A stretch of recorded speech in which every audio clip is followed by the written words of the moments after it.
Good morning. Today is the 18th of May and it feels like a while since I've recorded any videos like this. We've mainly been slightly shambolically shuffling ourselves to, well, exhaustion, and it's not over yet. But welcome once again to another not particularly interesting, quite boring and very vague vlog.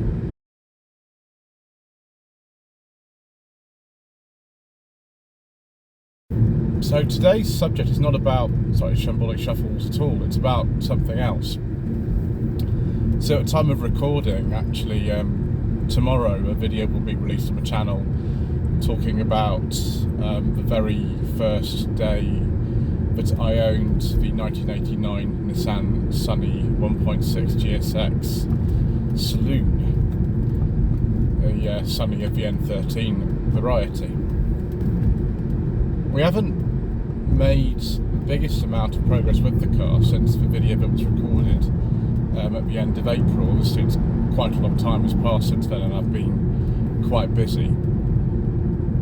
There are only really two things to sort of say, that we have actually located not one but two suitable engines for the car, or at least they seem to be suitable from what I understand. One of them is a 1.3 engine of the same type. It's a 1.3 E-Series engine that would have come out of the E13 Sunny originally. It's very similar to the 1.6, it's just smaller in capacity. This is actually with a manual gearbox as well. The manual gearbox is in the car is actually fine. It's pretty good actually. The clutch I think is all right in it as well. So the first option, this is something that Mr. Coleman and one of his friends has found, is to have that one. And that's probably the preferential option. We've spoken to various people. I think that's probably the way to go if you want to keep the car as standard as possible and still actually able to function. The 1.6 E-Series engines, the E16S engines don't really seem to be around at all. So I don't know why particularly, but that's the way. Now, because the car's never run properly anyway, ever since I think Mr. Baddesley bought it, and since I first drove it in 2020, it wouldn't be a massive amount of difference. I think the 1.6 is 84 horsepower, and this one is something like 71. It's something like that. And I've been advised that if you tune it slightly, not that we may do that, you can actually get the engine producing almost the same amount of power. So that's one option that we've been offered, and that would be the preferred one. The second one is that an E15 engine, which would be from the previous N12 Nissan Cherry, also known as a Pulsar in many places, would also just go straight in. It's another version of a triangle engine. I think it's got slightly less power than the 1.6, and I was advised by a gentleman called Stuart, who has supplied many Datsuns and Nissans for the channel before. Some of them you might have seen, such as the 260C, the 260Z, the N14 Sunny Traveller, the B12 Sunny Estate, the K11 Micro and the P11 Primera. You might have seen some of those already, and also the B12 Sunny Coupe. He's got all those. I think he's sold Sunny Estate now to B12, but I think he's got all the others still. And he just said, why don't you try the Facebook group, which is called Datsun UK, I think it's called Datsun UK Owners or something like that.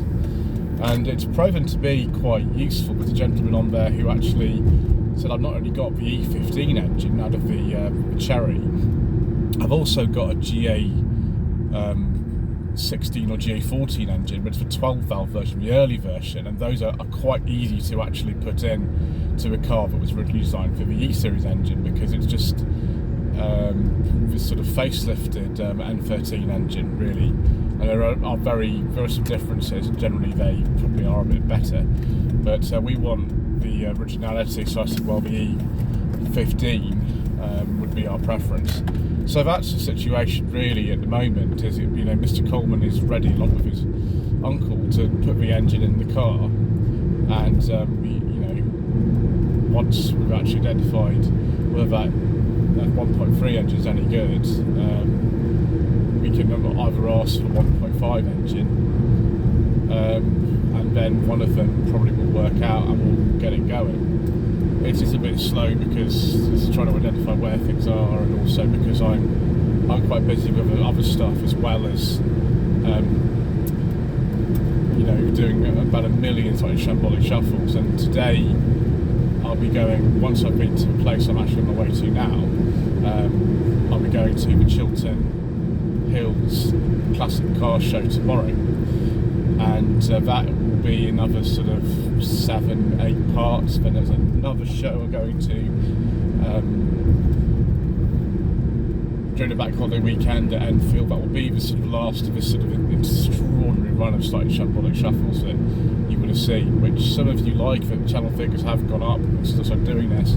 Some of you are just bored and fed up of it, and that's fine. If you're bored and fed up, then you could always watch something else, as I always say.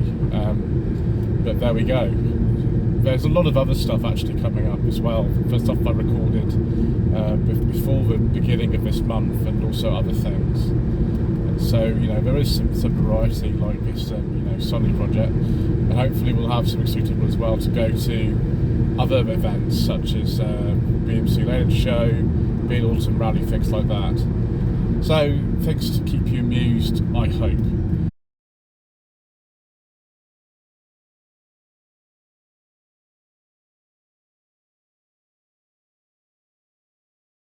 Right, viewers, I've since decided, having done that recording on the way here, that I'm going to incorporate this slightly Shambolic shuffle into the very vague vlog, because there's not an awful lot of classic cars actually here, which will be a very, very short video. So we'll just put them together, and I'm sure that'll be fine.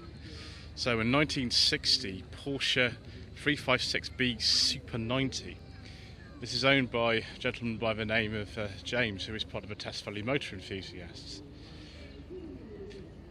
Test Valley Motor Enthusiasts have been invited to exhibit here. I was also invited to exhibit, but because, well, with Sunny, it needs a new engine, I decided not to bring the Volvo and be here all day, which would be a bit boring for people to see.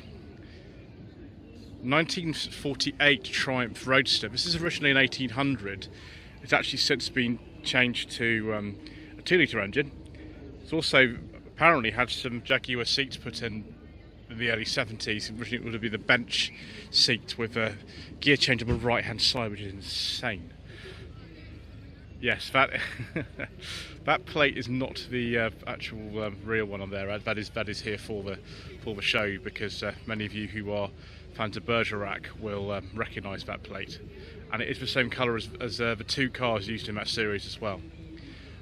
Another Triumph here. This is the 1951 Renown. It's kind of a similar platform, I think, to the Roadster, but a bit more practical. In fact, much more practical. As you can see, we've got original bench seat in there. I imagine we've also got a right-hand gear change in this one.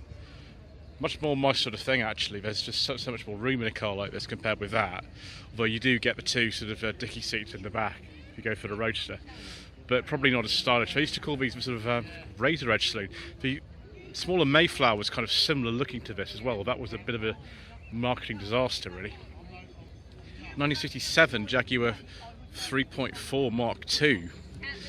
Look at this very, very nice interior. This one is an automatic. I think we've seen this before, actually, several times. If you follow the Test Valley Motor Enthusiast videos that I've done over the years, a lot of these cars will be rather familiar.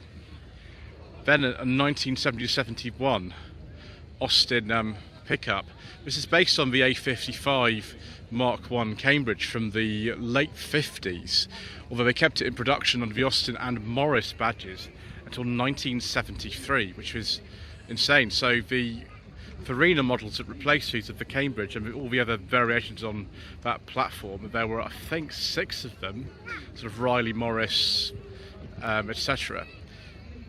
were discontinued before this one was, which is mad, really. And then we've got Vauxhall Victor. I think this is what we call an FB Victor. This will be between 1961 and 1964 when the FC or 101 Victor came out. These had such a poor reputation for rust back in the day that it's amazing that this thing survives. I imagine that is sort of roughly when the car was 62.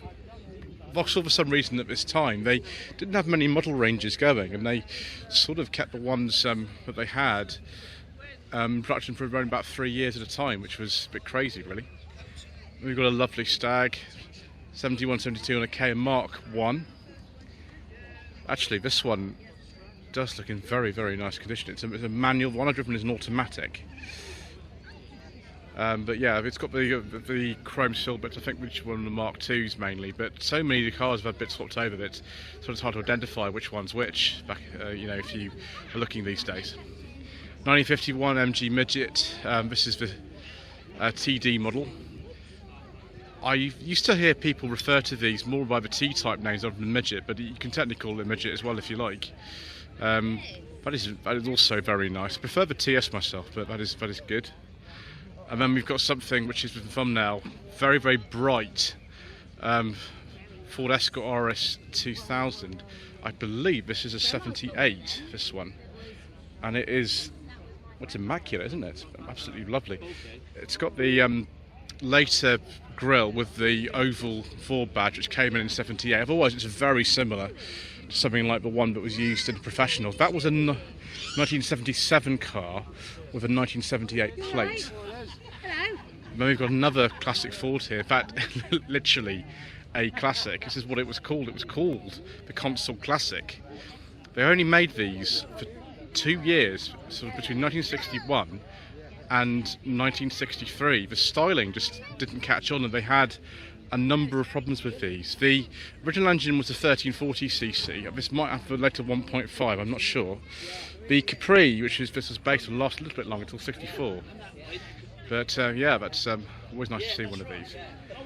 Then we have something very rare. This is an Austin A40 Countryman.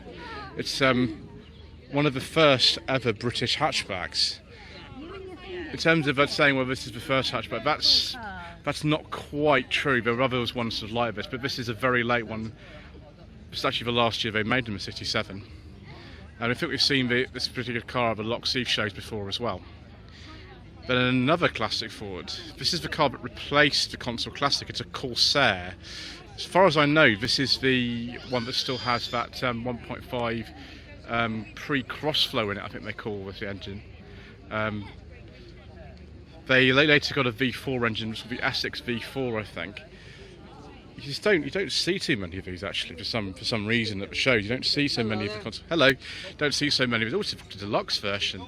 It's 1.5 auto. That's a rare specification, isn't it? Someone's thoughtfully added some reversing lights. It's probably a good idea. And we've got a BMW i3 that's sitting in here, boiling a kettle or something. And then a Mini Moke. Interesting. Now this is a 7980. This is probably an Australian built one. First of all, they were built in Britain, then Australia, then Portugal. At one of the shows I was at, which was at Ampfield, very, very close to here actually, which was on Wednesday, I actually saw a Portuguese built one from the 80s, but this is, I think if that's the correct plate for the year, would be Australian built one. We've got a Lomax. This is actually based on the running gear of a 2CV, I think actually these. We'll have a look inside here. Yeah, you can tell straight away we've got Citroen Specials Club badge on there. Although the dash isn't particularly similar to a 2CV, it looks more sort of bespoke than some of these I've seen. And then talking about this sort of TS here, we've got a TF here. It's actually the 1500 version, this one. It's a very, very late one. The MGA came in 55, and this is, I think, immediately sort of before that. It is a 55, and it was exported to North Carolina, I believe. Right, I think that's it. I think we've seen everything we need to see here. So thank you ever so much indeed once again for watching. Please don't forget to subscribe to the channel, like this video and leave a comment below, and we shall see you again soon for some more incorrect information and very vague musing.